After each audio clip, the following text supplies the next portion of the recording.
Hi, folks. Welcome once again to Talk Formula One.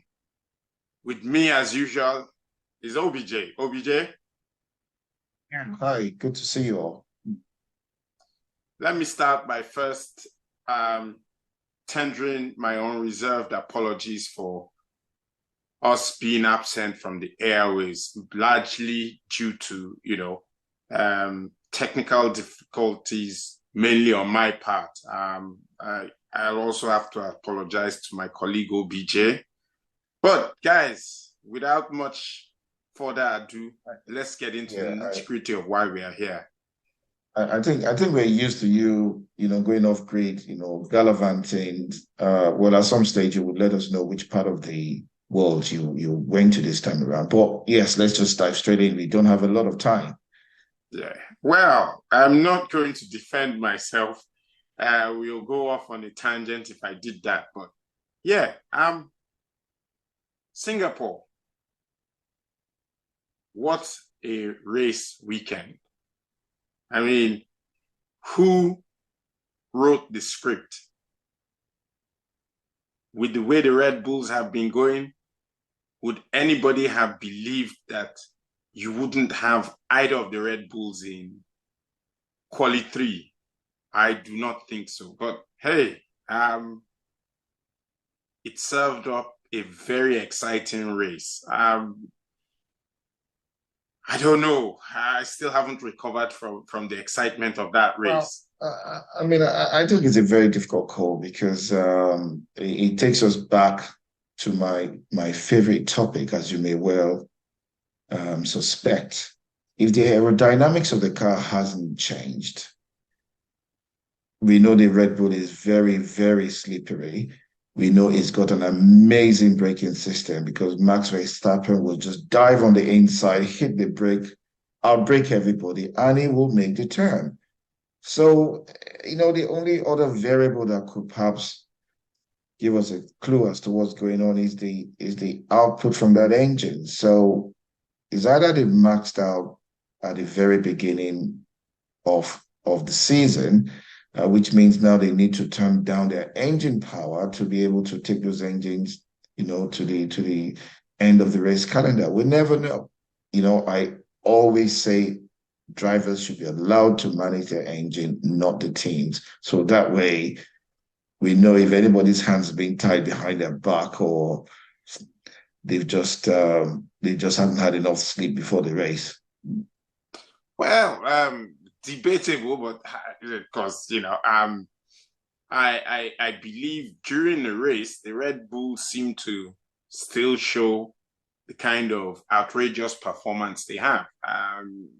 It is, Except but Singapore being what it is, they started further back down the grid, and well, I think you make it sound like they never raced in the Singapore circuit ever. They've always raced in that circuit, and we just have to put a big question mark, behind the Red Bull performance. We don't know what happened. oh well. What can I say? History says Red Bull have not really found it easy going. Well, I shouldn't say Red Bull. I should say Max has not found Singapore as a very successful hunting ground. He's yet to Yeah, win. yeah, yeah. Um, Never did. Having said that, go back to last year. Checo actually won the race last year, so I guess it's saying it's mixed signals here, mixed signals here. But um, let's not distract from that, and let's talk about the race winner, Sainz. I believe he demonstrated a lot of craftsmanship in winning because Mercedes, for once they've actually gotten a tactical call right, and that race Are was you? theirs to win. I'll leave you to tell us why they didn't win, because I'm sure Well, you're just waiting for me to leave you that opportunity, but Well, you know. not really. I mean, to be totally honest with you, I think the point I wanted to highlight is your reference to, Mercedes getting their tactics right for a change. I was very surprised that, they didn't put Lewis Hamilton, they didn't give him a pair of wet tires to compete like they did in some races when it's pouring with rain and they left him out there on slicks. And he was the only driver that restarted the race on slick, lost his position, lost everything. First lap, brought him in and put him on a pair of weather. And everybody was left, scratching their head. Why did Mercedes do that? We need to ask Toto Wolff these questions. Well, we still don't know why he decided to leave for Lewis out. And so, yes, I guess what I'm saying is I'm glad they finally got their tactics right. What I wasn't glad about is they didn't tell George Russell to move over, which he should have moved over. Lewis was clearly the faster car. It was clear to everyone that he was holding Lewis up. And I think he paid dearly for it, unfortunately. I did shed some tears on his behalf. I gathered he was quite emotional after flipping the wall. So Well, I guess in Toto's defense, he said, it's difficult to ask a driver to move over for the other. So, let them race, which I guess is what happened. really, I think that it has zero defense. Okay, and let's be precise about why we think he's got zero defense. Now, Lewis Hamilton is fighting to be number 3 to unseat Alonso. Okay, George Russell is nowhere near Lewis Hamilton as far as the points go. It was more important for Lewis to finish ahead of George Russell so that he can move up and be number 3 in the driver's standing than for George Russell. So from a purely tactical perspective, there was zero value in George Russell conceding how many points to Lewis? If Lewis were to finish ahead of him, it was more advantageous for the team and for Lewis if Lewis had finished ahead of George Russell. So if Toto, as a tactician and team principal, cannot see that, George is nowhere near number 3 in constructors, in drivers. And I don't think it will be number 3, even if he were to win or to finish ahead of Lewis every race this season. So his race was over from day one. And it was a futile exercise. And what happened? He lost it under pressure. We had 4 cars flattening out. Last lap, everybody at 150% concentration. George proved himself that he did not belong to that league because by his own admission, he lost concentration for that split second and it cost him. These guys are taking those cars to millimeters from the wall to get the best traction and the best trajectory off. And every single one of them was doing it over and over again, and especially the last lap. He couldn't. Well, so speaks a lot about old man Lewis, or should we call him Grandpa Lewis? Well, I guess, different people would have different angles to that. Some people may say, the team principal wanted them to race, which is what they were doing. And other people may take a different angle and say, well, swap the cars around or whatever you do, bring both cars home in the points would make sense. But, hey, yeah, we don't know for a fact. We're just speculating. But, I can see where you're coming from. And personally, yeah, I kind of like agree with you that, it's seven-time world champion displayed his experience there, He- End of. um, George is still growing up, so I'll give him, I give him some room for error, but I guess somebody will It, turn around and say if they had swapped the cars, Lewis might have ended up that win. I know this is music to your ears. look, Lewis was on the faster intermediates, right? If if So yeah, if if but if we if, we if will George, we will never know for a fact now because it didn't happen. What I think a lot of people will criticize Mercedes for is the fact that they did not get both cars home in the point. Third, fourth, it was however which way swapped around would have made much more sense for absolutely the team. well. Listen, Dele, to your point, let's look at it from a purely risk management perspective. Okay, you're balanced head, team principle. You're looking at your risk. Would you let your two cars race each other to the T in the two final laps to the race and risk an accident? Or you tell the guy, the less experienced guy, to move over. The guy behind you is more experienced, plus is proving himself to be faster in the last sting. Why would you risk a DNF on both cars? Why would you do that as a team principal? Which happened to Lewis and Nico. It could have Well, easily put it happened this again. way: Mercedes say they have a no number one driver policy. So Look, it's stupidity and it's absolutely futile. Think of a scenario if he clipped that wall, the back end comes out, throws his nose onto the track. Lewis will go straight into him. Both cars will be out. You don't know what's going to happen if you hit the wall. You don't know which direction the wall is going to send you going. You just don't know. So why, if I was team principal, why would I risk one DNF or two DNF getting my cars to raise themselves hard in the last two laps? Why would I risk that?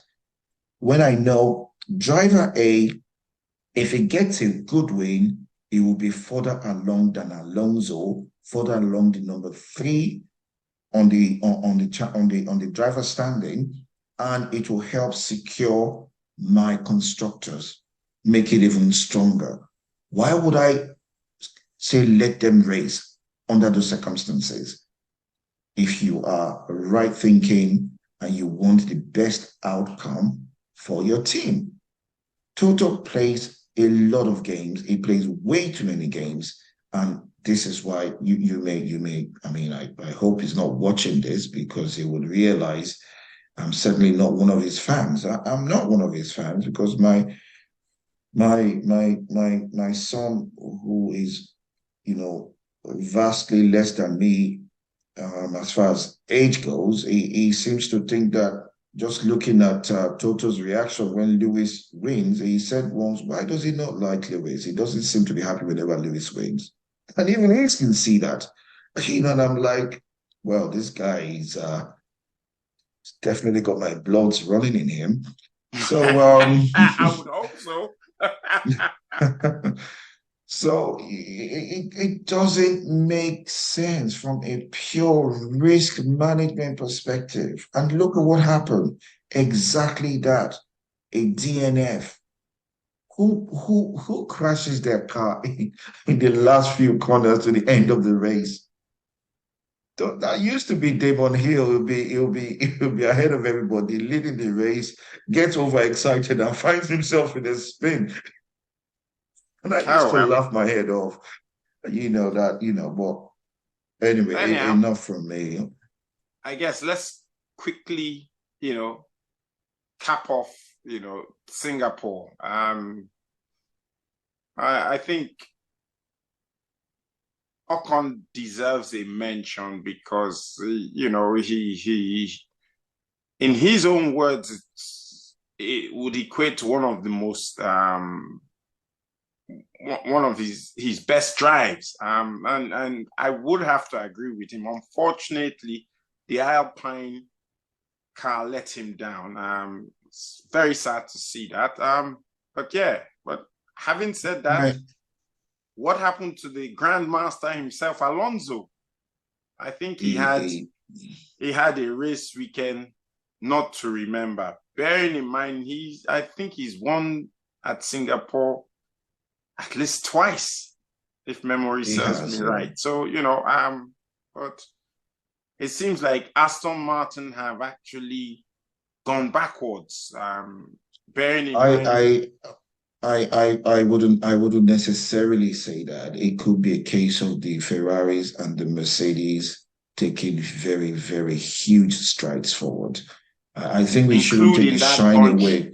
including Yes. that bunch McLaren too, because the And the McLarens have McLaren, also. absolutely, absolutely. I think we shouldn't try to take the shine off a brilliant performance by Ferrari, both cars and the drivers, because they kept their cool, they led the race, and they were on point. So it's not necessarily Alpine going backwards. It could be the other guys going forward, perhaps more Well, aggressively. I would have to commend Sainz for being intelligent enough to keep giving Lando DRS in the last few It, laps of that race, because it, it if he was hadn't smart. had done that, I think Russell would have easily picked both of them off.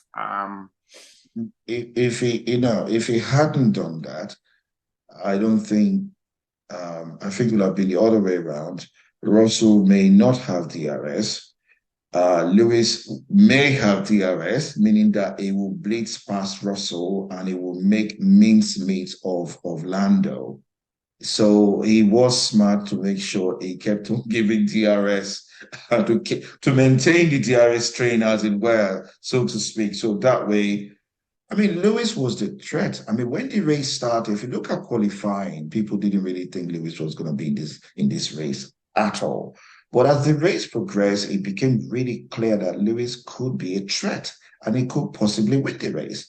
I mean, even the commentators admitted that he was faster than George Russell, that maybe Russell should move aside, that was clearly holding Lewis up. So yeah, Sainz was wise enough to maintain the DRS train to make sure that George, knowing who he is, will not let Lewis through without a fight. I mean, look at the race to the first corner at what go. I mean, I don't know if you heard Lewis saying, George just pushed me off the track. And I watched that and I think I do agree with him. George forced him off the track because Lewis was going to overtake him. And the only way was to stop that by just opening up his steering. So he used up the track and Lewis had nowhere to go but to go off the track. So speaks volume about George Russell. I wasn't necessarily um, I have my reservations. I don't think he's a team player, You unfortunately. always do, OBJ. No, Well, he's proven himself not to be. If you look at the last few races, I know we've not been on air.